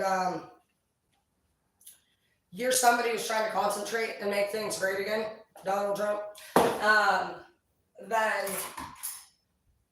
you might even make yourself and your family and your kids, like if your kids tattle, you can do something called a feedback form. That's what we do at work. You're dealing with a lot of excuse makers for some of you, and you would like to see some accountability within your family. That's what I feel like this thing is tonight. So you need to start working like you're a professional. We don't allow gossip at work or in the treatment programs. You're not allowed to. At treatment, what they do, one of my favorite places they did, they have given us all these little tiny notebooks. They call talking about other people's strive spreading, and you will have consequences for that. You lose your all of your benefits in the facility for your grounded. If you gossip, it's a groundation. So how they did it, which I thought was really cool, is they gave everybody a tiny little notepad, the little mini ones. And if you were supposed to do like 10 constructive criticisms and 10 compliments. They wanted to get everybody good at direct communication and out of gossip. I loved it. That one was the Isabella House. When I get rich, I'm going to buy them a new treatment center just because of the great things they've ever done for me. I'm PCAP too. I'm going to help all the people. The Ronald McDonald House, so sweet. I am such afraid about nonprofit organizations now because all of those women helped me. SNAP, all of them. They're so wonderful. I came up here handcuffed, hiding a baby in my stomach. So, and like these girls told me about these places. They're like, you should go to the Isabella House. Because I was going to go to prison if I got in trouble one more time. And I almost had Halo in prison. And I was right before that going to be a lawyer. So it was interesting. I was like, how the fuck was I just in law school? Now I'm with a convict fucking running away to Astro and hiding a baby in my belly. Well, that's light work for you. God's going to have you do some weird shit out of nowhere. And he's going to change your path. And you're going to end up somewhere else. That's why it happened. Today I wouldn't be out of that town. Who knows if I would even be alive. My baby dad's dead today. And Halo's here. And I didn't go to prison. And so you may not know why things happen. But it takes usually something like that to get you out of where you are, because we love so much time. We never leave these fuckers.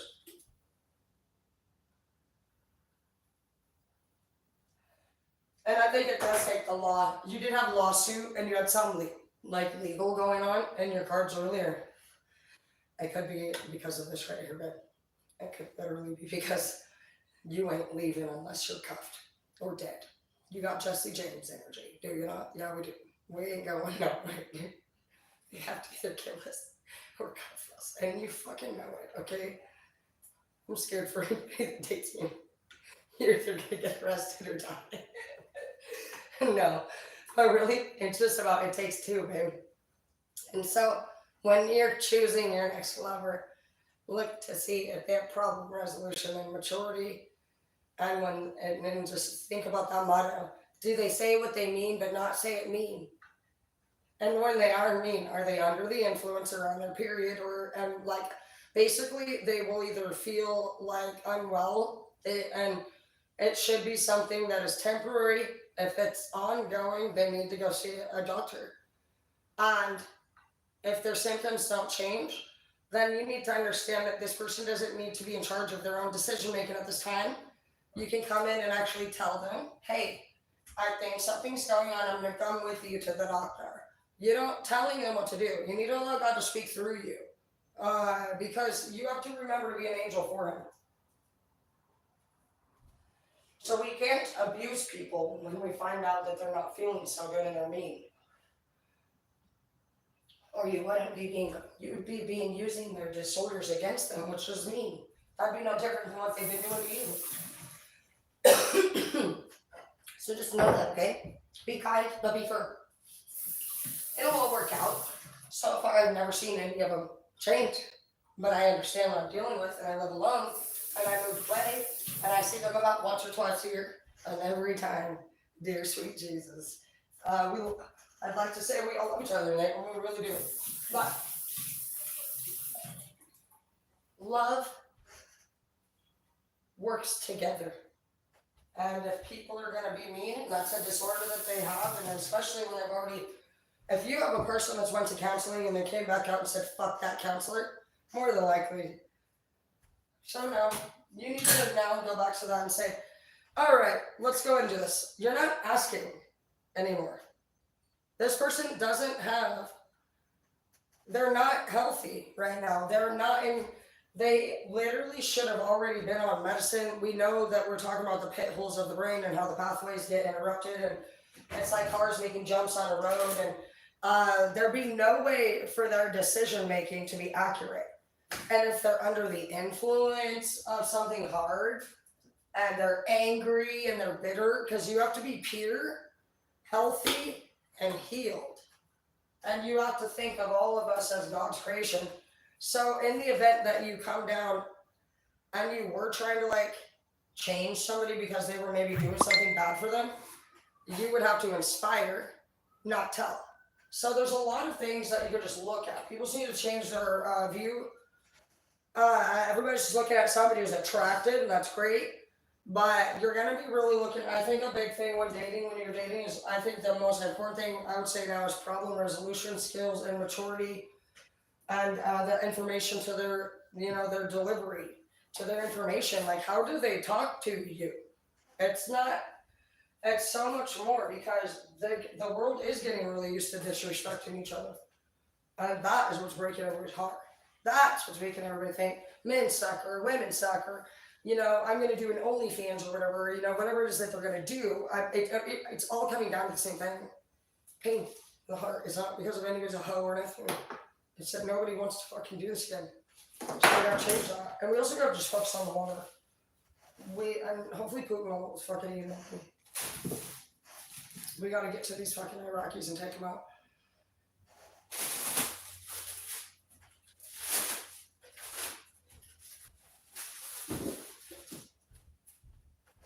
That's the most important thing. Is taking out the Iraqis. Next is water. Then is love. We have work to do. Raise your kids. Don't date. Do not move anybody in for a full year. Because, and when you know something's still bothering you, then you are lacking the maturity to have educated yourself to solve the problem prior to this dating. How are you going to solve problems in your relationship? If you have unsolved problems before dating, do not date. You are not a king yet, babe. You have to be able to solve the problems in your kingdom to be somebody's man or woman. Otherwise, you're aspiring knights, which is fine. That would mean you're prince and princess. And when it's time, somebody will marry you. Right now, you need to be marryable. Just think about Disney.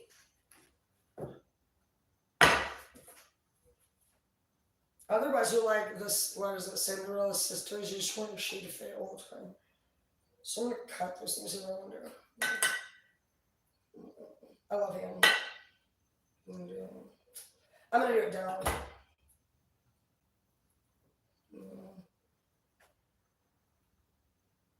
I'm not sure. Hold on real quick. See what we have. I'm winging it. I don't really buy anything. I wouldn't buy pineapple. I guess I could go store, but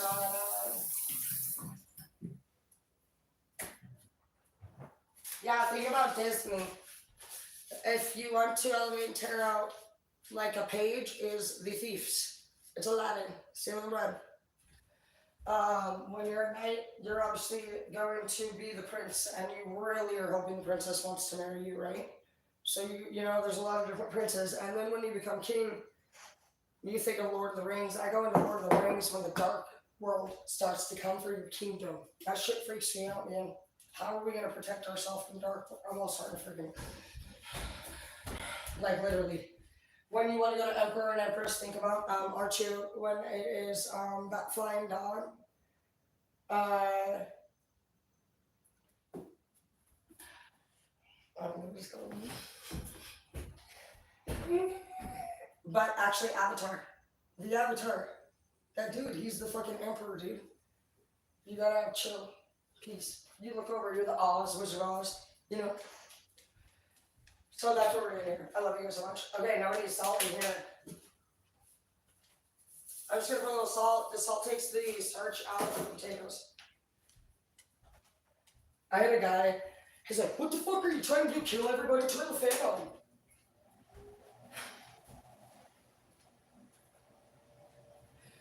I'm still been alive my whole life, but whatever. Hey. These pants are super comfortable. These are like from Ross, and they feel like I'm wearing like a robe. Both these clothes are from Ross. All right, so now we're thinking, how are we gonna flavor the ham? I got a lot of like fun sauces to use. I'm excited. Like here's some like street sauce for tacos. That'll be delicious. We'll do some taco nights and stuff. This one's a Kinder's Honey Hot Barbecue Sauce. So we'll do lots of barbecues. I'm totally fine with that. I do better when people just like enjoy themselves, have a good time.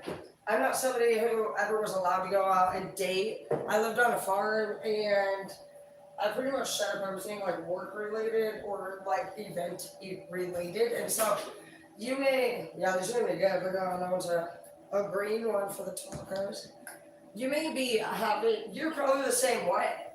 A lot of people that are mature and that work and that are the head of household don't talk like, oh, do you want to link up? So you may need to improve your communication as far as your approach to people.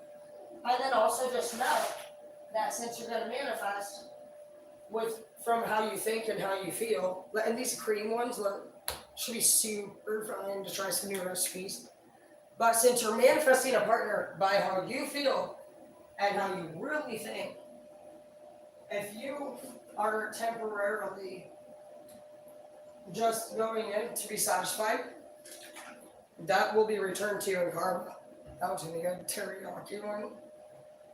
Yeah, I'm excited. I love making food. So, trying a new hobby. I was feeling pretty down, and I was actually gonna sell the house even. I just did not feel good anymore.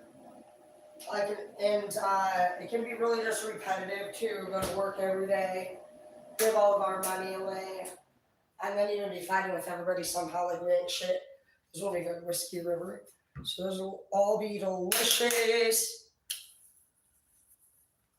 I know how it feels. It sucks sometimes. But I started to do gardening and we'll go in there after we get the ham in. Yeah, and even like tikka masala. I don't even know what the fuck that is. But we're gonna try some like fun stuff. You may just do that too. Cooking always is gonna be a great thing. If you're a female or a male, definitely having a great food. It will, I'd say, increase your chances of not being single anymore significantly. Everyone loves a great meal. It does not matter how you look. Every person who comes to your house, if they can smell delicious food and you are just like a delicious like place to be, food, bake, that's going to increase. You will definitely have a higher chance. Some of you guys are like, maybe it's the way that I look. No, it is not. And like, be in your like energy to manifest somebody who is also not worried. When you're worried, and it's like if you are worried, then you're going to manifest somebody who's worried too. And when you're just doing your thing and you're like, oh my gosh, this recipe's so delicious, and you're like literally enjoying it, like that's when somebody looks across the room and just sees you and they're like, they're beautiful. And that is authenticity. That's synchronicity. That's you drawing people in without trying. So I think I'm going to put some orange marmalade jelly in there because I like to do some kind of fruit and we don't have pineapples, so that's okay. It doesn't really matter. I like to kind of fill my meat with fruit a lot because it just is so moist and delicious. So that'll be fine. I'm just going to take that and I cut some slits into the meat. And I'm going to put the jelly in there and then I'll season over the top. That should be delicious.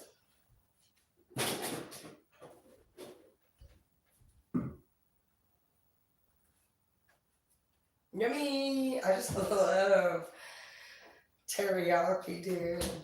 We'll probably do like, I don't usually do it, but we'll do like maybe like a honey marmalade teriyaki. Something like a little bit, maybe not, we'll do honey. We're not doing teriyaki. We will do honey marmalade. I guess honey, orange, and marmalade one will be good. We'll see what we're gonna do with these. I know. Garlic, we'll put in the potatoes and maybe a little onion. And we could do some whiskey river barbecue sauce with some honey barbecue sauce. I don't want to add the teriyaki to the ham. I think it'll add like a little bit of a bland taste to it, and I'm really going for sweet and peppery.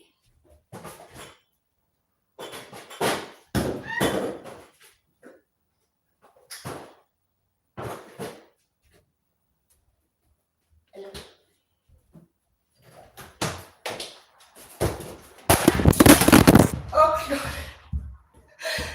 Are you guys okay? Hey, you two, are you okay down there? Sorry. Now, friends. You guys are in danger. Could you even imagine if that would have hit you in the face? I did kind of. It's okay, I'm coming, you two. Oh, that was a good back foot, you guys did. Love you. That was, hey, Nikki, a beautiful girl. Hey, sorry, you guys are beautiful. I do that every time. I think it seems to stop asking me for throw it. That was crazy.